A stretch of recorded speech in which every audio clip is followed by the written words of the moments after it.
project is the window regulator. The passenger's window does this,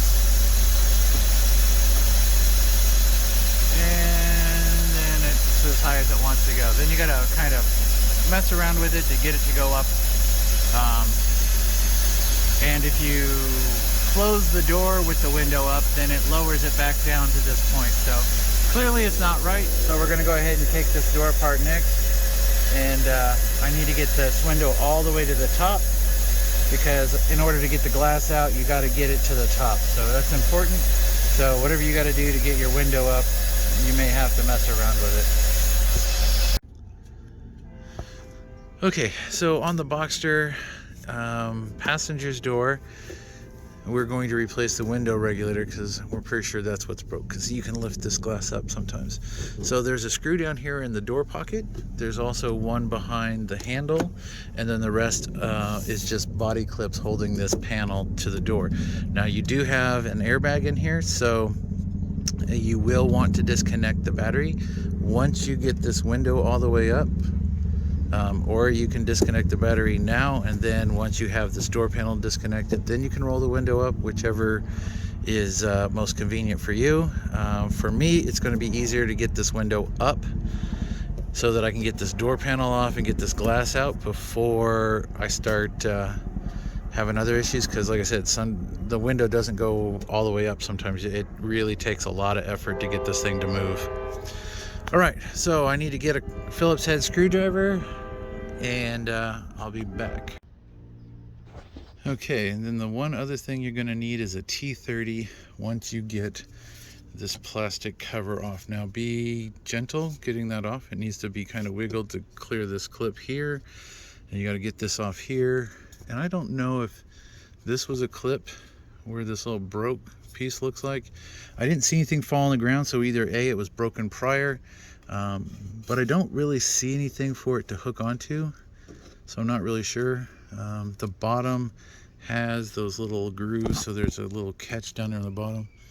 But so yeah, just be careful getting that outer cover off. You do have to hold the latch open to get that one piece behind it. So we're going to go ahead and knock this out. Like I said, it's a T30. All right, so there's two other clips other than the two Phillips head screw and the Torx. There's one behind this little panel, and there's one behind the airbag badge. So I'm gonna pop those two off. I have a panel tool. I'm just gonna use one of these, and they should just pop right out there. But it's gonna require two hands. So back in a second. All right, so this actually has a little bit better bite, and on this one you can come in right here along the side and just give it a little twist, and it'll pop right out of there like that. Just pressure fit in, and it's another T30 Torx. And I don't remember what this one is. Let's see if I can get.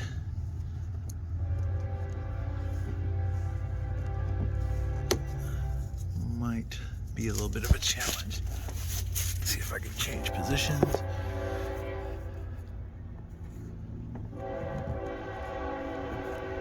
Oops.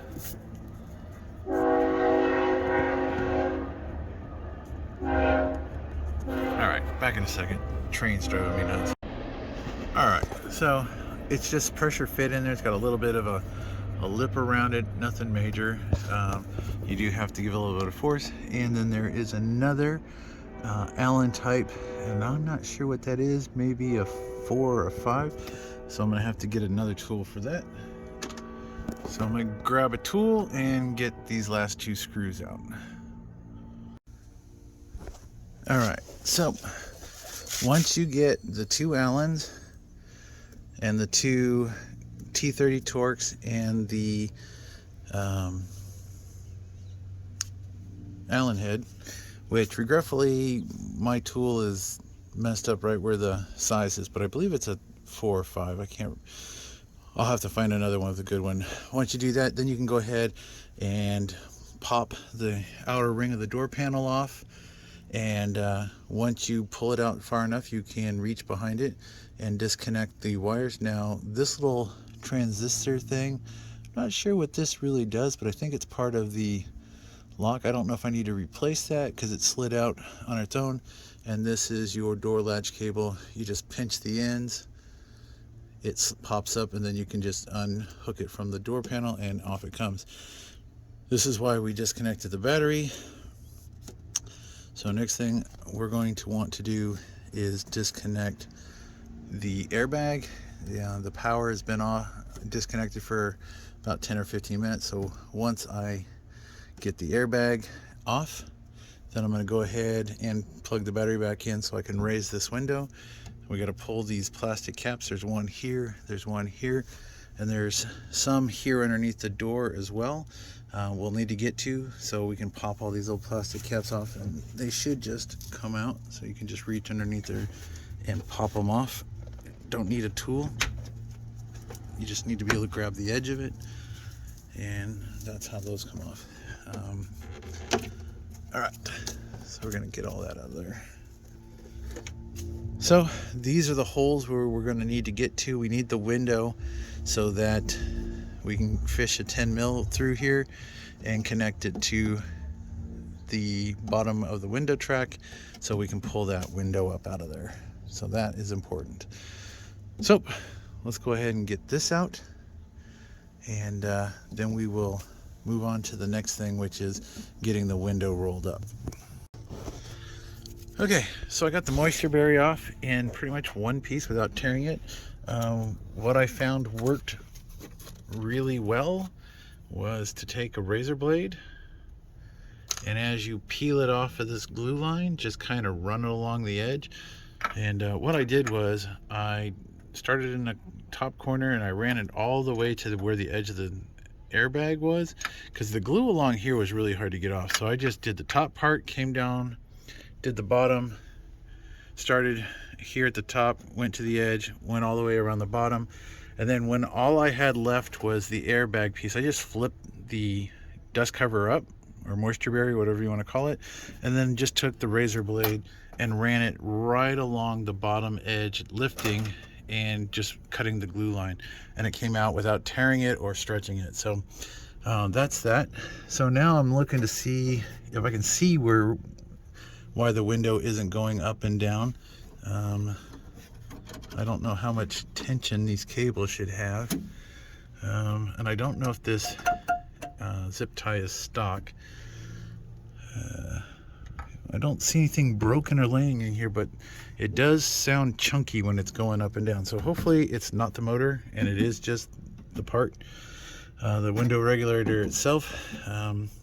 But if I need to get a new motor or new gear, I got the door part, it's not that big a deal. So next thing I'm going to do is plug the battery back in, run this window all the way to the top, or get it up to the top somehow, so I can get these two screws out and I can take the glass out, and then I can start disassembling the rest of this. And if you look, it might be hard to see. Let's see, there's a dust cover right there, but there's also one that goes under this arm right here. Same thing right here. So you've got a couple. Let's see if I can get a shot at that for you. So you have those. There's two of those, because we're going to need to be getting those out eventually. So that is next. So let me get the battery plugged in and the window rolled up so I can get the bolts out of it. Okay, so I got the window rolled up as high as it's going to go. You can see that first Torx bit in that one, it's nice and centered, but I think our problem is here. Our rear one is kind of low, so this isn't going up and down properly. And when I do raise and lower it, see, this cable stays loose. I'm pretty sure it's not supposed to. So let me get the two Torx bits, get those out of there. And actually, we don't have to take those all the way out. We just have to loosen them up enough to release the pinch to get the glass out. So that's important. And it is your T30 again for the two bolts here. Okay, so it's like maybe 2-3 turns to get it loose enough to get the glass out.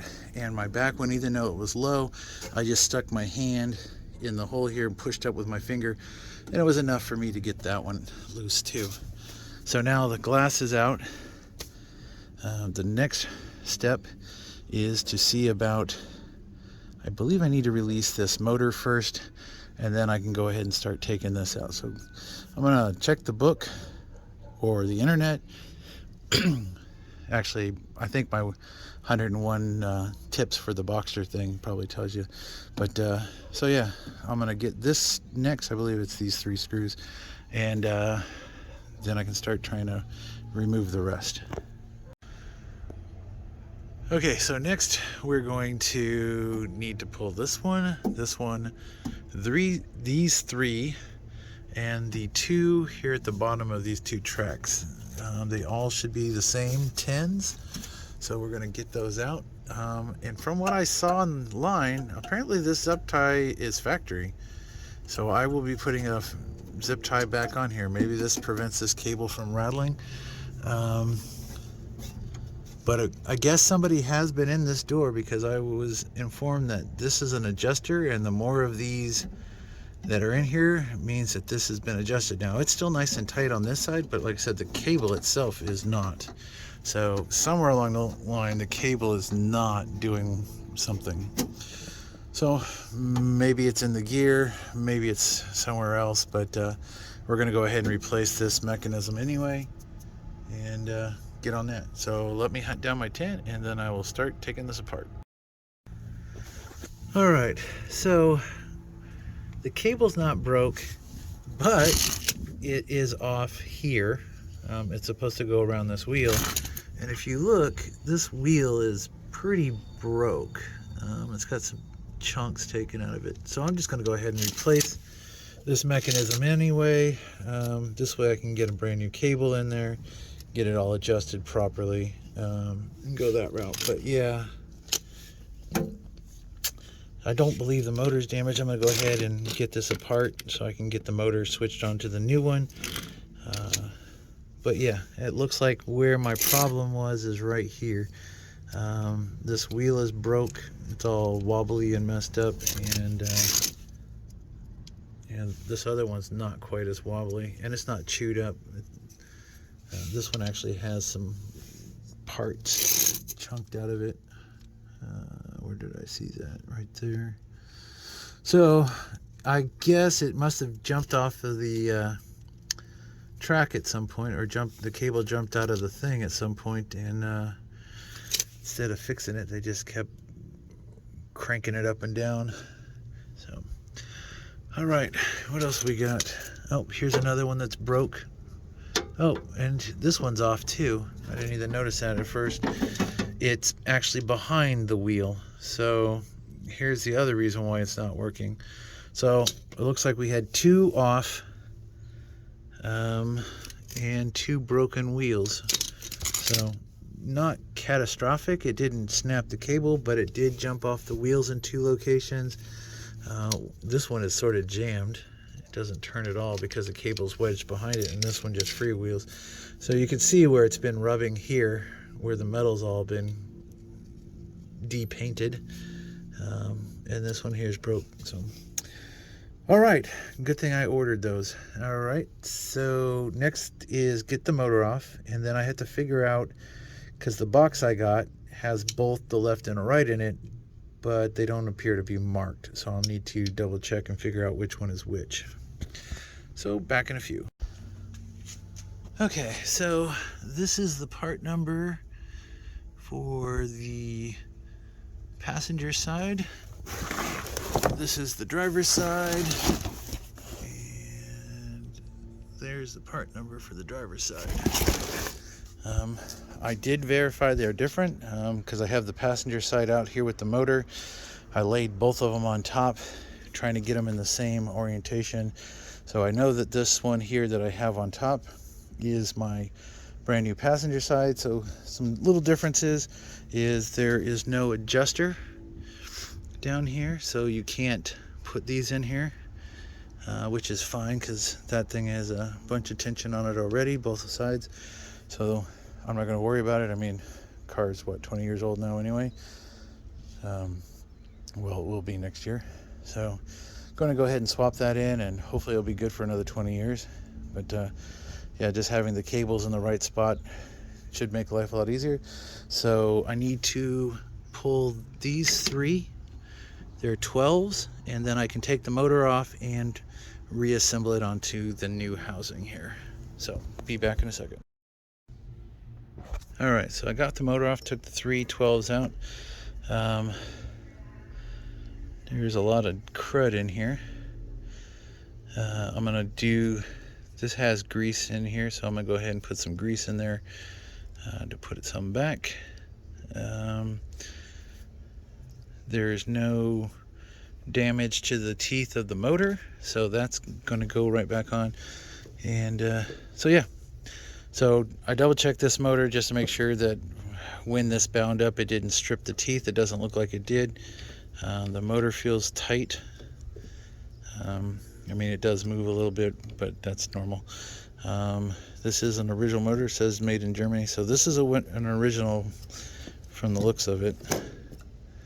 So I'm gonna get some grease on here, and then I will reassemble the motor onto the new regulator, and then get this all back in the car, and then start doing the adjustments. All right, so the motor is back on. There is a little bit of a gap here, and I tightened that down as tight as it would go. The screws are sticking up just a little bit, but yeah, they don't want to go any farther, and pushing this down, it doesn't go in. So there is a bit of a gap in there. It's not 100% seated, but now this is ready to go in. Okay, to get this thing back in, since it sort of collapses and then you have to stand it back up, what I did was I got this one bolt started in the motor. So I got the motor aligned, and I could hang the 2 arms outside the cubby here. I could stand up the front one and slide it into place and get the upper bolt through the hole and get the bottom bolt through the little track. And then once I got that, all the things started to line up a little better, and got the rear one in. So next thing I'm gonna do is I'm gonna go ahead and put in the 2 upper screws, finish tightening down the motor, and just put on the 2 lowers, because those are going to be the adjustment for the angle of the glass. So we'll need to leave those loose while we do some final adjustments, but the motor can go ahead and be tightened down, and these uppers can go ahead and be tightened down because they don't really move. And then we can go ahead and put the glass back in. Now, one thing that's different about these new rails on mine, they actually have a 10 mil nut, not a T30, so be aware of that. But other than that, and then I'm going to go ahead and put a zip tie back here where there was one. They give you this little protective cover. I'm assuming that's to keep this sharp edge from cutting this cable. And then I can plug the motor back in and check to make sure that everything is working smoothly, and then I'll put the glass in. All right, so I don't have the glass in, but I hooked the motor back up. These bolts here at the top are tight, the motor is tight. The window adjuster angle is still loose. I just got the nuts on there, but started the car so I could run the window regulator up and down just to hear, make sure it's not grinding. But listen to that, it's nice and smooth, and it goes all the way up like it's supposed to. So next thing I'm going to do is I'm going to loosen up these 2 bolts up here so I can set the glass back in. Then I can start getting my adjustments done, a couple of things that I have to do, and I'll be back.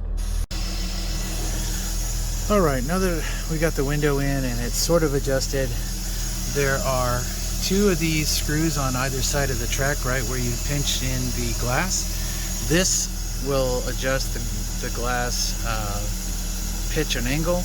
And the other thing we need to do is adjust these bottom ones. This, you push them in or out, and it affects where the glass is pushing.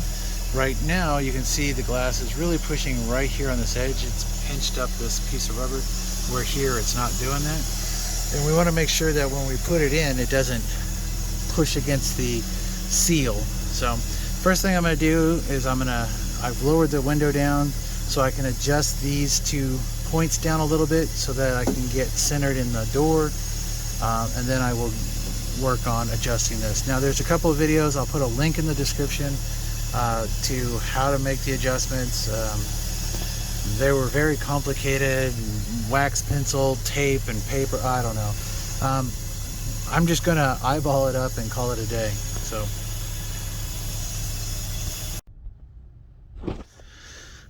okay, so on the bottom, I guess it's because of these, the way these arms are bent or came bent from the factory, I had to widen out the hole a little bit here in the bottom to get the bottom edge of the regulator bracket to come towards the inside of the car to push the upper part of the glass out, because it was catching on the seal. So you'll have to make quite a bit of adjustment. So I got my glass in nice and squared.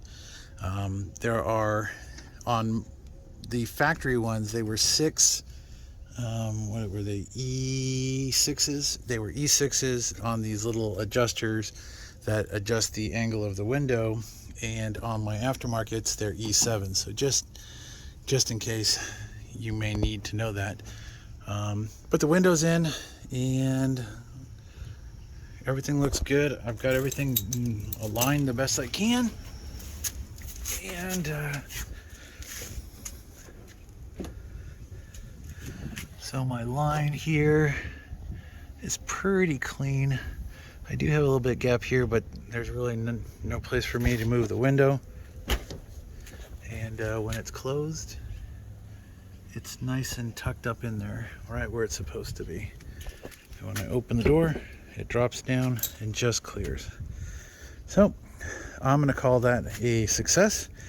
Now I'm going to do the reverse process. I'm going to put the plastic cover back on, or the moisture barrier, dust shield, whatever you want to call that thing, back in, put the airbag back in, door panel back on. I'm going to do everything to the reverse. So if you don't want to watch the end of the video, thanks for watching now. If not, you'll get to watch me reassemble this. Okay, so I got the moisture barrier back in place, pulled my airbag line through the hole. The battery is disconnected again, so I can plug in my airbag and get that screwed back on. And then I will finish putting the door panel back on, and we'll be done with this side. Be ready to do the driver's side. Okay, 4 bolts in the airbag. Airbag's plugged back in. It didn't blow up in my face, so that's always a plus. All right, so the next thing we're going to do is we're going to get the door panel back on here, plug the door handle and the inner door handle latch back together, and be good to go. Okay, doors reassembled, and it works. Door seals, goes up and down. Nice. All right, that took about, I don't know, about an hour. Not too bad. It was all fairly easy. So next thing is we're going to do the driver's side, and then I'm waiting for some parts. Then I will go ahead and back this thing up onto the ramps so that I can start doing the water pump and coolant. All right, let's test. Got the latch closed, the windows up. I'm going to go ahead and pop this open, and the window goes down where it's supposed to, just like the driver's side. I gotta get the smog stuff off there, or auction stuff. So that's cool.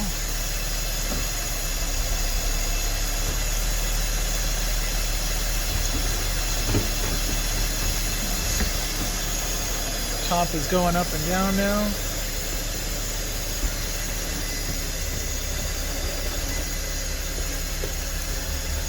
Window goes up and down nice and smooth. Perfect. All right, thanks for watching.